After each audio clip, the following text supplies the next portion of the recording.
Olá, seja bem-vinda, seja bem-vindo ao canal Recapitulando.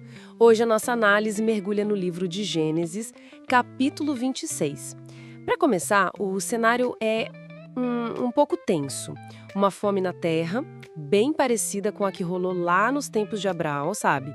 E por causa disso, Isaac vai para Gerar, que era governada pelo rei Abimeleque.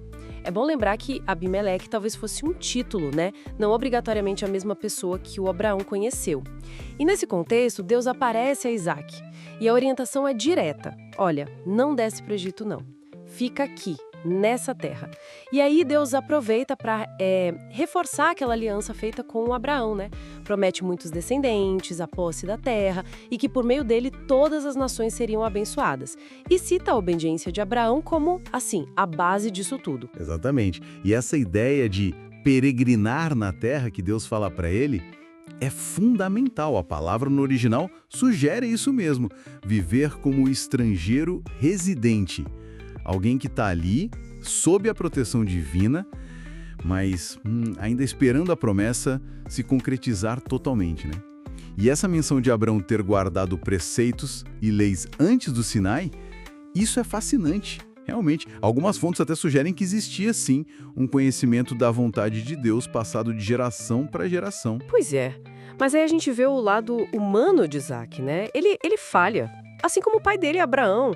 Ele fica com medo de morrer por causa da Rebeca, que era muito bonita, e o que ele faz, diz para os homens de Gerar, ela é a minha irmã. É quase um déjà vu, né? Mostra como certos erros podem, se repetir nas famílias. Embora, claro, a responsabilidade final seja de cada um. Sim, parece que ele olhou mais para as circunstâncias, para o perigo aparente, do que para a promessa que Deus tinha acabado de reafirmar para ele. A confiança vacilou ali. E como que descobrem a verdade? A descoberta é quase irônica. O próprio Abimeleque vê Isaac acariciando Rebeca.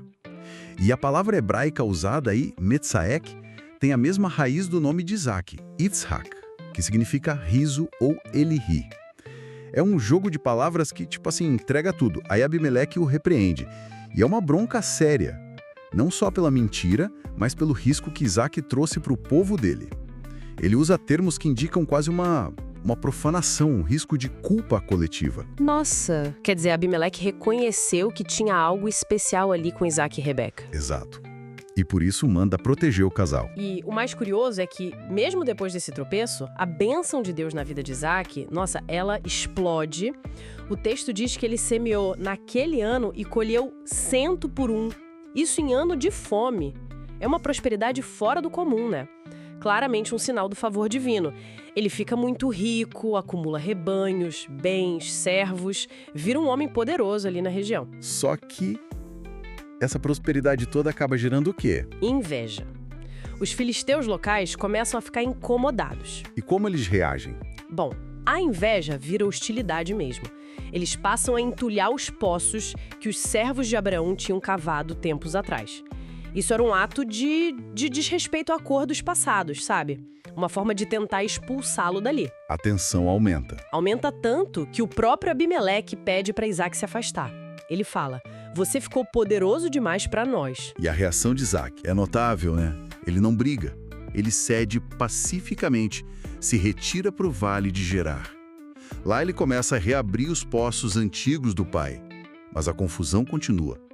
Abre um poço, os pastores locais brigam por ele. Aí Isaac chama o poço de Esek, que significa contenda. Que situação! Cava outro, briga de novo, chama de Sitna, que tem a ver com inimizade e acusação. A raiz é até ligada a Satanás. Impressionante a paciência dele. Muita paciência. Ele continua se mudando para evitar o conflito. Finalmente, ele cava um poço e ninguém briga. Aí ele chama de Reobote, que significa largueza, espaço amplo. Isso mostra bem a postura dos patriarcas, né? Confiavam que Deus daria a terra no tempo certo, não pela força ou pela guerra. De Reobote, Isaac vai para Beerseba. E lá, mais um momento forte. Deus aparece de novo para ele naquela mesma noite. E confirma a aliança mais uma vez. Eu sou Deus de Abraão, teu pai, não tema, eu sou contigo por amor a meu servo Abraão. Que reafirmação poderosa, né? No meio de tanta instabilidade. Exatamente. E a resposta de Isaac é imediata. Ele constrói um altar ali, invoca o nome do Senhor, arma sua tenda. Atos de adoração, de estabelecimento, seguindo o exemplo do pai. E é justamente em Berseba que acontece a reconciliação com Abimeleque. O rei, junto com seu conselheiro e o chefe militar, talvez cargos, não as mesmas pessoas lá de Gênesis 21, eles procuram Isaac. Depois de tudo, né? O que será que Isaac pensou? Pois é, a primeira reação de Isaac é questionar o Por que vocês vieram até mim se vocês me odeiam e me expulsaram? Mas aí, eles fazem uma declaração muito significativa. Dizem, temos visto claramente que o Senhor é contigo. Ah, eles reconheceram. Reconheceram a mão de Deus na vida de Isaac. E aí propõem um pacto, um juramento de não agressão mútua. E Isaac aceita? Aceita. Fazem um banquete para selar o acordo.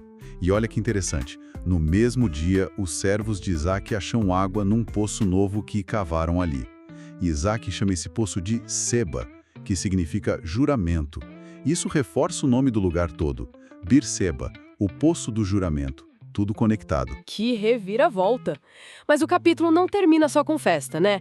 Tem uma tensão familiar no final. Sim, o texto muda o foco. Fala de Esaú, filho de Isaac. Aos 40 anos, ele se casa. Mas não com qualquer uma. Exato. Ele casa com duas mulheres hetéias, Judite e Basemate, mulheres cananeias, de fora do povo da aliança. E qual o problema disso? Bom, essa escolha do Esaú foi complicada. Foi contra os princípios que o pai e o avô seguiram, sabe? Mostra um certo descaso pela aliança com Deus, talvez até pela própria primogenitura que ele já tinha negociado antes. Foi uma decisão que não levou em conta a família, a fé, a promessa. E como Isaac e Rebeca reagiram? O texto é bem direto. Diz que essas esposas se tornaram amargura de espírito para Isaac e Rebeca. Um peso, uma tristeza constante. Mostra bem o resultado de uma escolha desalinhada com o projeto de Deus para aquela família. Entendi. Então, para a gente fechar essa conversa sobre Gênesis 26, o que fica mais forte para mim é a fidelidade de Deus, sabe? Mesmo com as falhas de Isaac, Deus cumpre suas promessas. E a postura de Isaac, essa busca pela paz, essa paciência nos conflitos, que no fim trouxe bênção e até o reconhecimento dos adversários. Concordo.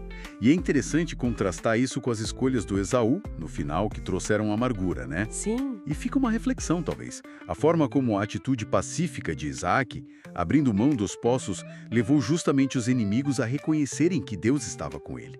Isso levanta uma questão interessante sobre até onde vai a paciência, a não resistência diante da injustiça. Como a gente equilibra, buscar a paz, como Isaac fez, e defender o que é nosso, o que é certo. Tudo isso confiando na providência divina, claro. É um equilíbrio delicado, né? Com certeza. Uma ótima reflexão para a gente levar. Bom, por hoje é isso. Até amanhã no próximo capítulo. Até mais.